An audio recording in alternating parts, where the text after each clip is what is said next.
En su poema Canto a Santa Tomé, la historia de nuestro pueblo no transcurrió por sendas paralelas con respecto a la historia a nivel nacional y a nivel provincial.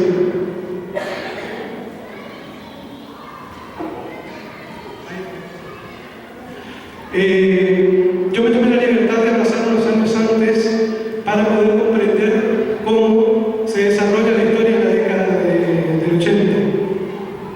El 23 de marzo de 1976, el helicóptero que transporta a María Estela Martínez Perón, que era la presidenta constitucional, que debía llevar de 6 a la Casa Rosada, es detenido por los militares, y este es el hecho desencadenante del comienzo del golpe de Estado que se va a dar el día 24 de marzo de 1976.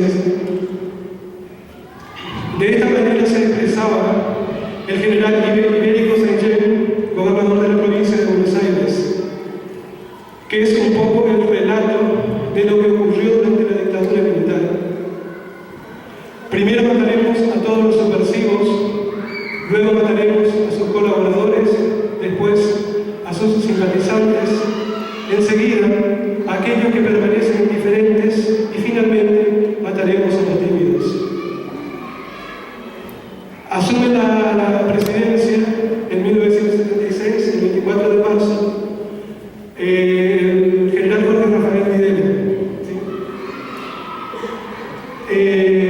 Cuando yo, en mi prólogo del trabajo de investigación, hacía una metáfora de la historia comparándola con una cadena de largos eslabones. Esos eslabones que forman parte de la historia pueden ser algunos de colores muy bellos y otros de colores grises. Estos eslabones de colores grises no pueden ser opacados por los eslabones de colores grises. Para mí, el proceso de la dictadura militar fue un eslabón gris que se intentó opacar con el Campeonato del Mundo, que cuando Argentina logra por primera vez un campeonato mundial el 25 de junio de 1978. Previo a esto, hubo la semifinal se jugó en Mendoza y Argentina tenía que ganar por un total de 4 goles como mínimo. Para algunos autores, miembros de la Junta Militar presionaron de manera tal a los peruanos que Argentina pudo realizar 6 goles y así clasificarse para la final. En esta final, 2 de los 3 goles lo llevó a cabo Mario Alberto Kempes, el matador, como lo conocíamos, y el segundo gol, Daniel Bertoni. Este es el ministro de Economía de Videla, José Alfredo Martínez de Oz. Él tenía un programa económico. Su propuesta era una economía de producción, cosa que no se realizó. El país entraría en la era de la modernización, tampoco se realizó. Se fomentaría la eficiencia, terminaría la inflación, cosa que no fue así. Hubo un momento durante el proceso que la inflación alcanzó un 160%.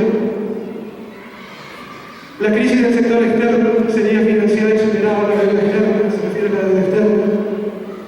Que había comenzado cuando se le hace el golpe de Estado a Isabelita Perón, como muchos me conocen también.